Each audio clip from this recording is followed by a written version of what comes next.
Hi, my name is Mackenzie and welcome back to my channel. So today I wanted to do a bit of a story time video. Recently, my sister and I took a drive to Gettysburg, Pennsylvania, and we wanted to do a paranormal tour. So that's what we decided to do. It was really spontaneous. We kind of just wanted to do it. We've heard stories from my mom and my grandma going, and they thought it was a good time. So we rented a car, packed the dogs in the car, and we took off and drove to Pennsylvania. We decided to do one of the paranormal tours that was about $55. We went on a website and we found the tours that they had in the town, so we decided to go with the Extreme Ghost Tour.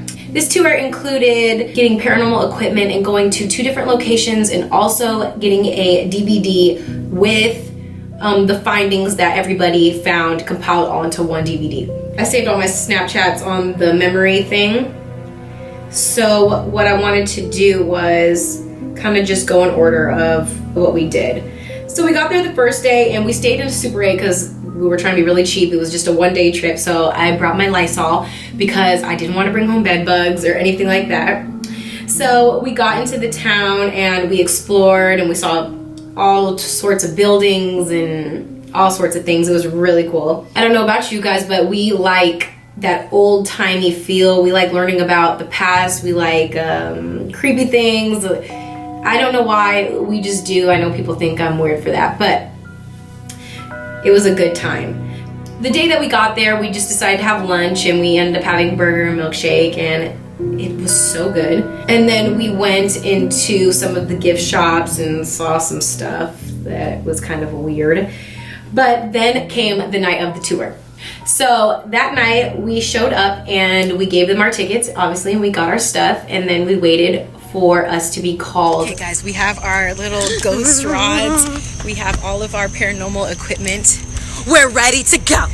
Here we go. So we went to the back of the building and a woman and a man showed up and they were leading the tour. The woman was named Spooky. I can't remember what the man's name is, but basically they took us through the whole spiel of what we're going to be doing, what to expect, and how to use all of the equipment.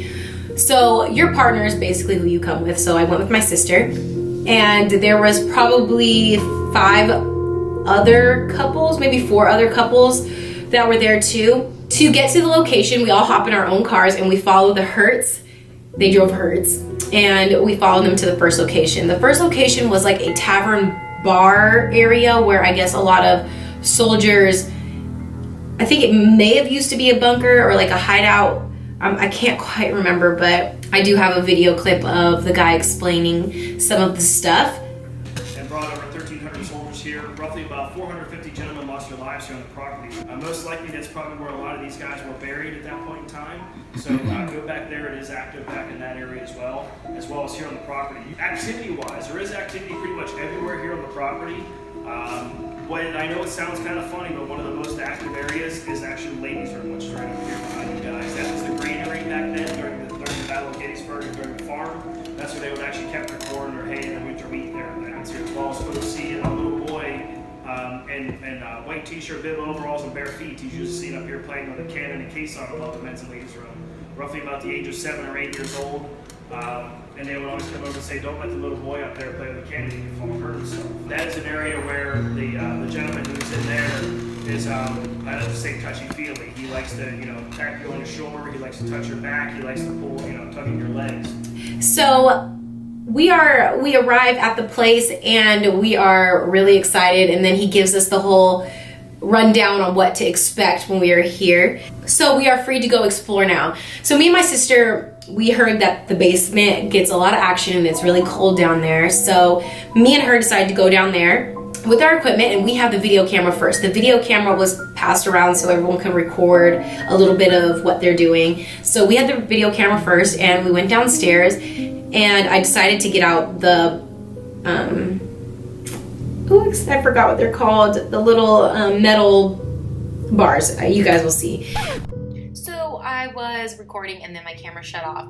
But when we were down there, basically I was asking whoever was down there a whole bunch of questions. I didn't feel any touching like the guy said, but my metal rods were getting a lot of activity and were moving back and forth to the questions I was asking. So it was kind of creepy. I didn't move them. I wish I had the proof, but okay, let's continue with the story. So we get in the room and there are two other couples in there, and we are using one of the radios. And how you use the radio is you turn it to a station and it's just basically white noise. So you don't hear like the radio station or anything like that. And when you get activity, the ghost can talk through your speaker if they want to, or your radio.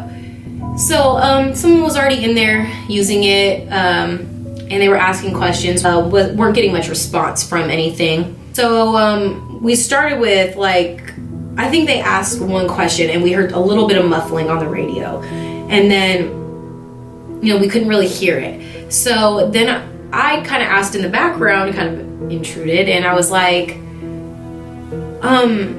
what's your name? And then what we heard that came out of the microphone was something that sounded like Derek, but it was like something weird like that. And I was like, did you say Derek?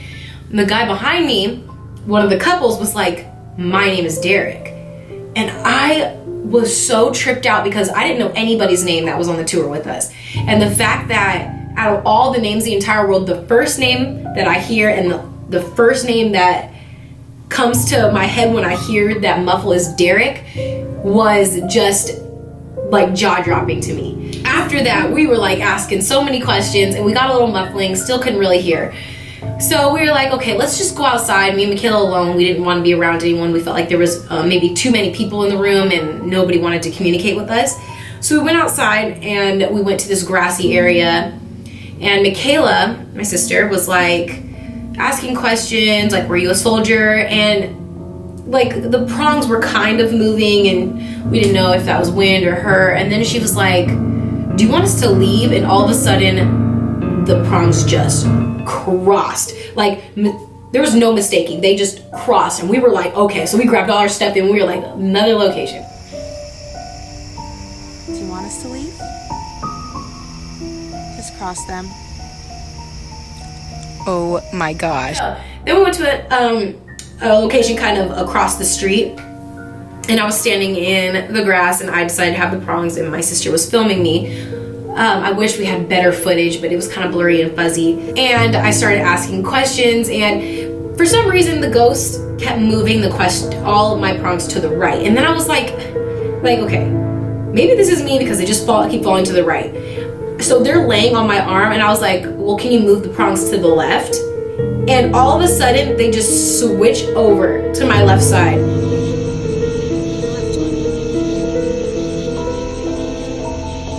Oh my gosh.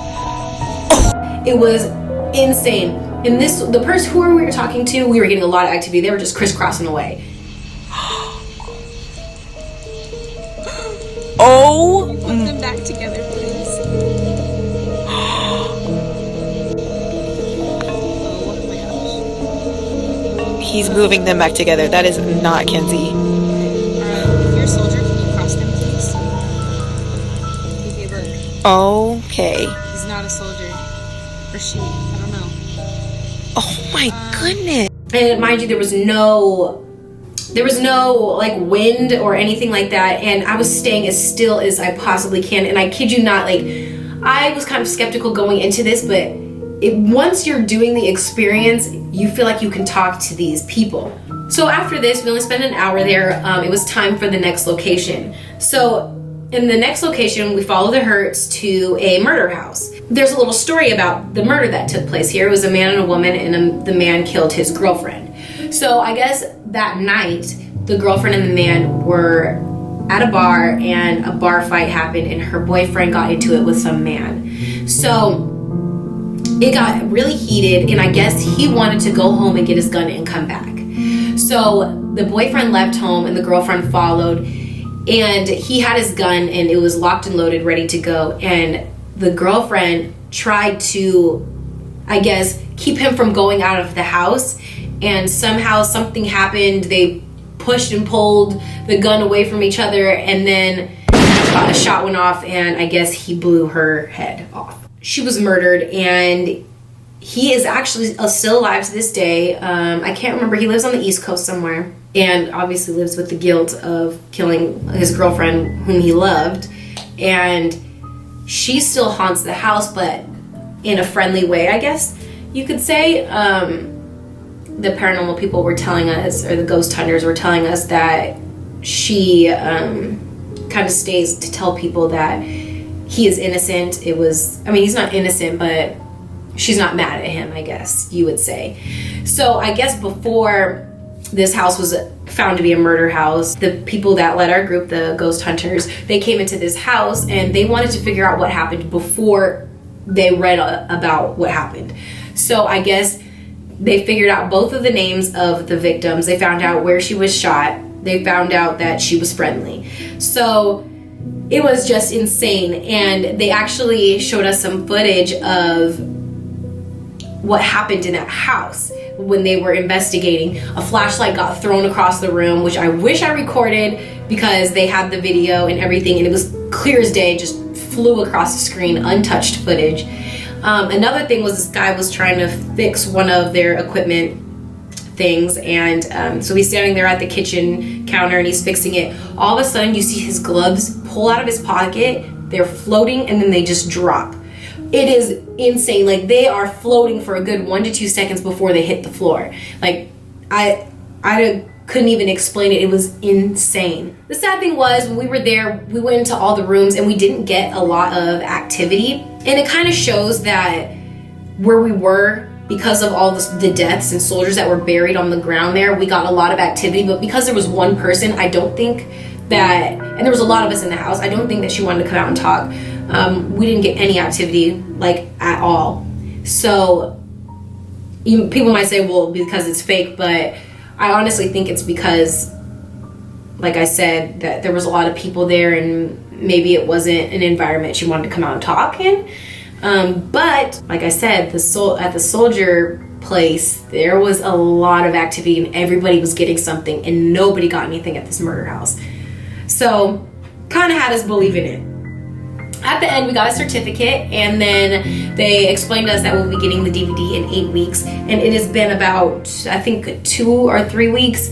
So I should be getting it probably end of September, maybe mid-October, I'm hoping. But when I get that, maybe I can do another video, like a follow-up video, and show all of my findings so that you guys can get some real proof.